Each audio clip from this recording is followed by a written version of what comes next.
ਜਿੱਥੇ ਅਸੀਂ ਅੰਦੋਲਨ ਕਰਨਾ ਸੀ ਲਾ ਰੱਖੇ ਸੀ, ਸਾਨੂੰ ਉੱਥੋਂ ਜਬਰਨ ਧੱਕੇ ਨਾਲ ਧੂੰਦੇ ਹੋਏ ਥਾਣੇ ਦੇ ਵਿੱਚ ਲੈ ਕੇ ਗਏ ਹੈ। ਤੁਹਾਨੂੰ ਕੋਈ ਰਾਈਟ ਨਹੀਂ ਬਣਦਾ ਇਸ ਸਾਡੇ ਆਜ਼ਾਦ ਦੇਸ਼ ਦੇ ਵਿੱਚ ਕਿ ਸਾਨੂੰ ਪੂਰਾ ਦਿਨ ਤੁਸੀਂ ਥਾਣੇ ਦੇ ਵਿੱਚ ਬਿਠਾ ਕੇ ਜਲੀਲ ਕਰੋ।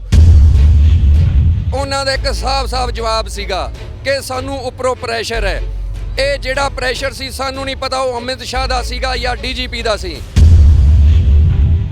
ਇਹ ਸਰਕਾਰਾਂ ਜਿਹੜੀਆਂ ਨੇ ਸਾਡੀ ਆਜ਼ਾਦੀ ਤੇ ਹੁਣ ਖਤਰਾ ਹੋ ਗਿਆ ਹੈ। ਇਹ ਸਾਨੂੰ ਆਜ਼ਾਦੀ ਨਾਲ ਆਪਦੀ ਗੱਲ ਵੀ ਨਹੀਂ ਰੱਖਣ ਦੇ ਰਹੀਆਂ। ਜਿਹੜੀ ਸਾਡੀ ਇਹ ਸਰਕਾਰ ਸੈਂਟਰ ਸਰਕਾਰ ਹੈ, ਇਹ ਡਰੀ ਹੋਈ ਸਰਕਾਰ ਹੈ। ਜਿਨ੍ਹਾਂ ਨੇ ਬੰਦ ਕਟਾਇਆ, ਤੱਤੀਆਂ ਤਵੀਆਂ ਤੇ ਚੜੇ ਹੈ, ਚਰਖੜੀਆਂ ਤੇ ਚੜੇ ਹੈ, ਅਸੀਂ ਉਹਨਾਂ ਦੇ ਪਰਚਿਆਂ ਤੋਂ ਡਰਨ ਵਾਲੇ ਨਹੀਂ। ਬਹੁਤ ਵਧੀਆ ਪ੍ਰੋਟੈਸਟ ਕਰਕੇ ਦੁਨੀਆ ਦੇ ਵਿੱਚ ਸਾਬਤ ਕੀਤਾ ਹੈ ਕਿ ਅਸੀਂ ਪੜ੍ਹੇ ਲਿਖੇ ਤੇ ਗੁੰਮਰਾਹ ਲੋਕ ਨਹੀਂ ਆ। ਅਸੀਂ ਆਪਦੇ ਹੱਕਾਂ ਦੀ ਲੜਾਈ ਲੜ ਰਹੇ ਹਾਂ। ਸਤਿ ਸ਼੍ਰੀ ਅਕਾਲ ਜੀ, ਮੈਂ ਹਾਂ ਇਮਰਾਨ ਖਾਨ। ਜਦੋਂ ਤੋਂ ਅੰਦੋਲਨ ਸ਼ੁਰੂ ਹੋਇਆ, ਸਰਕਾਰਾਂ ਦੀ ਕੋਸ਼ਿਸ਼ ਰਹੀ ਆ ਕਿ ਕਿਸੇ ਨਾ ਕਿਸੇ ਤਰੀਕੇ ਦੇ ਨਾਲ ਕਿਸਾਨਾਂ ਨੂੰ ਡਰਾਇਆ ਜਾਵੇ। ਪਹਿਲਾਂ ਭਰਮਾਉਣ ਦੀਆਂ ਕੋਸ਼ਿਸ਼ਾਂ ਕੀਤੀਆਂ ਜਾਂਦੀਆਂ ਨੇ, ਫਿਰ ਕਿਸਾਨਾਂ ਨੂੰ ਦਬਾਉਣ ਦੀਆਂ ਕੋਸ਼ਿਸ਼ਾਂ ਕੀਤੀਆਂ ਜਾਂਦੀਆਂ ਨੇ। ਭਾਵੇਂ ਸੂਬਾ ਸਰਕਾਰ ਹੋਵੇ, ਭਾਵੇਂ ਸ਼ਿਮਲੇ ਦੀ ਸਰਕਾਰ ਹੋਵੇ, ਭਾਵੇਂ ਕੋਈ ਵੀ ਸਰਕਾਰ ਹੋਵੇ, ਕੋਸ਼ਿਸ਼ਾਂ ਜਿਹੜੀਆਂ ਨੇ ਡਰਾਉਣ ਦੀਆਂ ਕੀਤੀਆਂ ਜਾ ਰਹੀਆਂ ਨੇ। ਖਬਰ ਤੁਸੀਂ ਸੁਣੀ ਹੋਏਗੀ ਸਭ ਨੇ ਕਿ ਸ਼ਿਮਲਾ ਦੇ ਵਿੱਚ ਜਿਹੜੇ 3 ਨੌਜਵਾਨਾਂ ਦੀ ਗ੍ਰਿਫਤਾਰੀ ਹੋਈ ਸੀ। ਪ੍ਰਚਾਰ ਕਰਨ ਦੇ ਲਈ ਗਏ ਸੀ ਸਿੰਘੂ ਬਾਰਡਰ ਤੋਂ। ਸ਼ਿਮਲਾ ਦੀ ਪੁਲਿਸ ਦੇ ਵੱਲੋਂ ਉਹਨਾਂ ਨੂੰ ਗ੍ਰਿਫਤਾਰ ਕਰ ਲਿਆ ਗਿਆ ਸੀ। ਉਹ ਨੌਜਵਾਨ ਜਿਨ੍ਹਾਂ ਨੂੰ ਗ੍ਰਿਫਤਾਰ ਕੀਤਾ ਗਿਆ ਸੀ ਸਾਡੇ ਨਾਲ ਅੱਜ ਮੌਜੂਦ ਨੇ। ਹਰਪ੍ਰੀਤ ਸਿੰਘ ਉਹਨਾਂ ਨਾਲ ਗੱਲਬਾਤ ਕਰਦੇ ਹਾਂ। ਬਾਈ ਜੀ, ਕਿਸ ਬਿਹਾਫ ਤੇ ਤੁਹਾਨੂੰ ਗ੍ਰਿਫਤਾਰ ਕੀਤਾ ਗਿਆ ਤੇ ਕੀ ਵਤੀਰਾ ਸੀ ਜਦੋਂ ਤੁਹਾਨੂੰ ਗ੍ਰਿਫਤਾਰ ਕੀਤਾ ਗਿਆ ਪੁਲਿਸ ਦਾ? ਵਾਹਿਗੁਰੂ ਜੀ ਕਾ ਖਾਲਸਾ, ਵਾਹਿਗੁਰੂ ਜੀ ਕੀ ਫਤਿਹ। ਬਾਈ ਜੀ, ਜਿਹੜੀ ਸਾਡੀ ਇਹ ਸਰਕਾਰ ਸੈਂਟਰ ਸਰਕਾਰ ਹੈ, ਇਹ ਡਰੀ ਹੋਈ ਸਰਕਾਰ ਹੈ। ਇਹ ਜਿਹੜਾ ਸਾਡੇ ਕਿਸਾਨਾਂ ਨੇ ਇੱਕ ਸ਼ਾਂਤਮਈ ਢੰਗ ਨਾਲ ਅੰਦੋਲਨ ਦੇ ਜ਼ਰੀਏ ਬਹੁਤ ਵਧੀਆ ਪ੍ਰੋਟੈਸਟ ਕਰਕੇ ਦੁਨੀਆ ਦੇ ਵਿੱਚ ਸਾਬਤ ਕੀਤਾ ਹੈ ਕਿ ਅਸੀਂ ਪੜ੍ਹੇ ਲਿਖੇ ਤੇ ਗੁੰਮਰਾਹ ਲੋਕ ਨਹੀਂ ਆ। ਅਸੀਂ ਆਪਦੇ ਹੱਕਾਂ ਦੀ ਲੜਾਈ ਲੜ ਰਹੇ ਹਾਂ। ਉਹਨਾਂ ਦਾ ਪ੍ਰੈਸ਼ਰ ਜਿਹੜਾ ਹੈ ਉਹ ਸਰਕਾਰ ਤੇ ਬਿਲਕੁਲ ਸਾਫ਼ ਦਿਖ ਰਿਹਾ ਹੈ। ਅਸੀਂ 3 ਬੰਦੇ ਸੀ, ਅਸੀਂ ਉੱਥੇ ਸ਼ਾਂਤਮਈ ਢੰਗ ਨਾਲ ਪ੍ਰੋਟੈਸਟ ਕਰਨ ਲਈ ਗਏ ਸੀ। ਸਾਡੇ ਕੋਲ ਸਿਰਫ ਬੋਰਡ ਸੀ, ਕੋਈ ਹੋਰ ਸਾਡੇ ਕੋਲ ਕਿਸੇ ਤਰ੍ਹਾਂ ਦੀ ਸਮੱਗਰੀ ਨਹੀਂ ਸੀ। ਸਰਕਾਰ ਉੱਥੋਂ ਦੀ ਨੂੰ ਪ੍ਰਸ਼ਾਸਨ ਨੂੰ ਕਿਸ ਤਰੀਕੇ ਪਤਾ ਚੱਲਿਆ, ਕਿਸ ਏਜੰਸੀ ਰਾਹੀਂ ਪਤਾ ਚੱਲਿਆ ਕਿ ਇੱਥੇ 3 ਨੌਜਵਾਨ ਇਸ ਅੰਦੋਲਨ ਦੇ ਹੱਕ ਦੀ ਆਵਾਜ਼ ਉਠਾਉਣ ਆ ਰਹੇ ਨੇ, ਤਾਂ ਉਹਨਾਂ ਨੇ ਸਾਡੇ ਜਾਣ ਤੋਂ ਪਹਿਲਾਂ 50-60 ਬੰਦੇ ਉਸ ਰਿਜ ਤੇ ਜਿੱਥੇ ਅਸੀਂ ਅੰਦੋਲਨ ਕਰਨਾ ਸੀ ਲਾ ਰੱਖੇ ਸੀ। ਸਾਨੂੰ ਉੱਥੋਂ ਜਬਰਨ ਧੱਕੇ ਨਾਲ ਧੂੰਦੇ ਹੋਏ ਥਾਣੇ ਦੇ ਵਿੱਚ ਲੈ ਕੇ ਗਏ ਹੈ ਤੇ ਸਾਨੂੰ ਉੱਥੇ ਪੂਰਾ ਦਿਨ ਰੱਖਿਆ ਗਿਆ ਤੇ ਕਈ ਤਰ੍ਹਾਂ ਦੇ ਸਾਨੂੰ ਸਵਾਲਾਂ ਦਾ ਉੱਥੇ ਜਵਾਬ ਦੇਣੇ ਪਏ। ਤੇ ਸਾਡੀ ਸ਼ਾਮ ਨੂੰ ਐਸਡੀਐਮ ਦੇ ਇਹਨਾਂ ਨੇ ਪੇਸ਼ੀ ਕੀਤੀ ਤੇ ਉੱਥੋਂ ਅਸੀਂ ਜ਼ਮਾਨਤ ਲੈ ਕੇ ਸ਼ਾਮ ਨੂੰ ਉੱਥੋਂ ਜਿਹੜਾ ਸਾਨੂੰ ਧੱਕੇ ਨਾਲ ਜਬਰ ਤੁਹਾਡੇ ਤੇ ਤਸ਼ੱਦਦ ਵੀ ਕੀਤੀ ਗਈ ਸੀ ਜਾਂ ਫਿਰ ਸਵਾਲ ਹੀ ਪੁੱਛ-ਗਿੱਛ ਕੇ ਕਰਨ ਤੋਂ ਬਾਅਦ ਤੁਹਾਡੀ ਜ਼ਮਾਨਤ ਹੋ ਗਈ? ਬਾਈ ਜੀ, ਕਈ ਤਰ੍ਹਾਂ ਦੇ ਸਵਾਲ ਸੀ। ਤੁਸੀਂ ਇੱਥੋਂ ਪੰਜਾਬ ਤੋਂ ਹਿਮਾਚਲ ਦੇ ਵਿੱਚ ਅੰਦੋਲਨ ਕਰਨ ਲਈ ਕਿਉਂ ਆਏ? ਅਸੀਂ ਉਹਨਾਂ ਨੂੰ ਇਹਦਾ ਜਵਾਬ ਦਿੱਤਾ ਕਿ ਇਹ ਜਿਹੜਾ ਅੰਦੋਲਨ ਹੈ ਇਹ ਇਕੱਲੇ ਪੰਜਾਬ ਦਾ ਨਹੀਂ, ਸਮੁੱਚੇ ਦੇਸ਼ ਦਾ ਤੇ ਸਭ ਧਰਮਾਂ ਦਾ ਹੈ।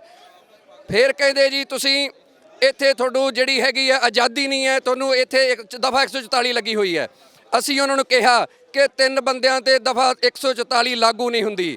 ਕੋਈ ਅਸੀਂ ਉੱਥੇ ਲਾਅ ਕਾਨੂੰਨ ਨਹੀਂ ਤੋੜਿਆ, ਤਾਂ ਫਿਰ ਤੁਹਾਨੂੰ ਕੋਈ ਰਾਈਟ ਨਹੀਂ ਬਣਦਾ ਇਸ ਸਾਡੇ ਆਜ਼ਾਦ ਦੇਸ਼ ਦੇ ਵਿੱਚ ਕਿ ਸਾਨੂੰ ਪੂਰਾ ਦਿਨ ਤੁਸੀਂ ਥਾਣੇ ਦੇ ਵਿੱਚ ਬਿਠਾ ਕੇ ਜਲੀਲ ਕਰੋ।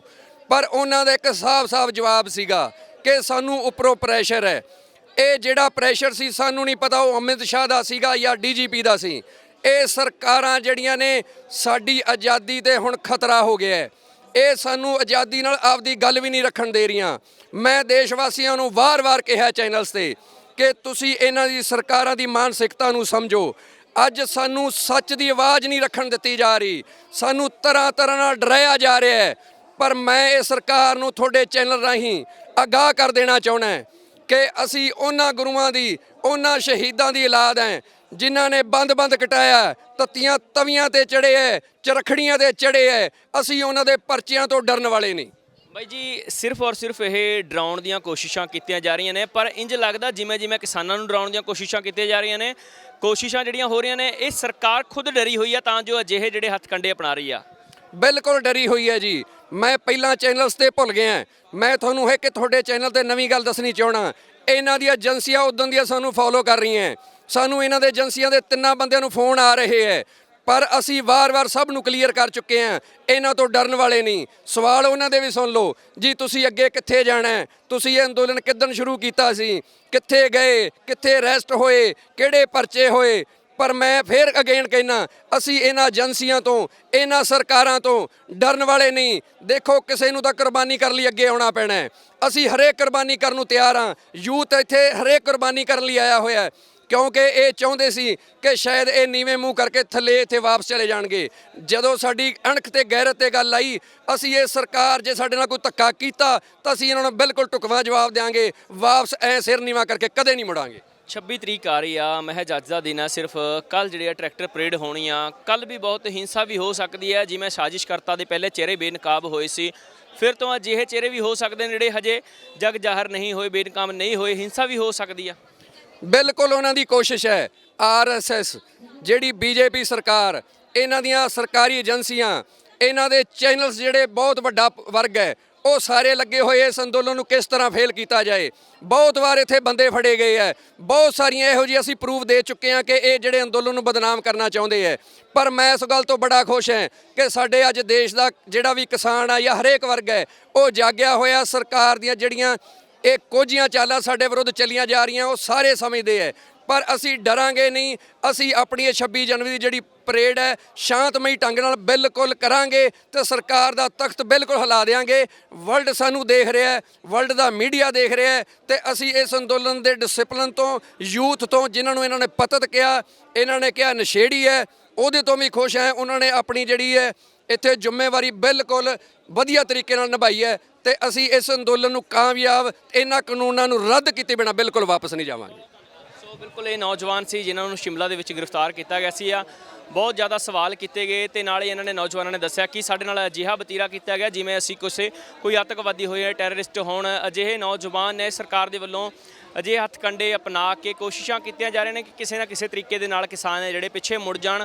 ਪਰ ਸਰਕਾਰ ਨੂੰ ਇਹ ਚੇਤਾਵਨੀ ਦੇ ਰਹੇ ਨੇ, ਸਾਫ਼-ਸਾਫ਼ ਦੇ ਰਹੇ ਨੇ ਚੇਤਾਵਨੀ ਕਿ ਅਸੀਂ ਨਾ ਹੀ ਪਿੱਛੇ ਮੁੜਨ ਵਾਲੇ ਹਾਂ, ਨਾ ਹੀ ਅਜਿਹੇ ਹੱਥਕੰਡਿਆਂ ਤੋਂ ਡਰਨ ਵਾਲੇ ਹਾਂ। ਅਸੀਂ ਉਦੋਂ ਤੱਕ ਨਹੀਂ ਜਾਵਾਂਗੇ ਜਦੋਂ ਤੱਕ ਖੇਤੀ ਕਾਨੂੰਨ ਰੱਦ ਨਹੀਂ ਹੁੰਦੇ। ਲਗਾਤਾਰ ਬਣੇ ਰਹੋ D5 ਚੈਨਲ ਪੰਜਾਬੀ ਦੇ ਨਾਲ, ਪਲ-ਪਲ ਦੀ ਜਾਣਕਾਰੀ ਦਿੰਦੇ ਰਹਾਂਗੇ। D5 ਚੈਨਲ ਪੰਜਾਬੀ ਹੁਣੇ ਸਬਸਕ੍ਰਾਈਬ ਕਰੋ, ਬੈਲ ਆਈਕਨ ਤੇ ਕਲਿੱਕ ਕਰੋ।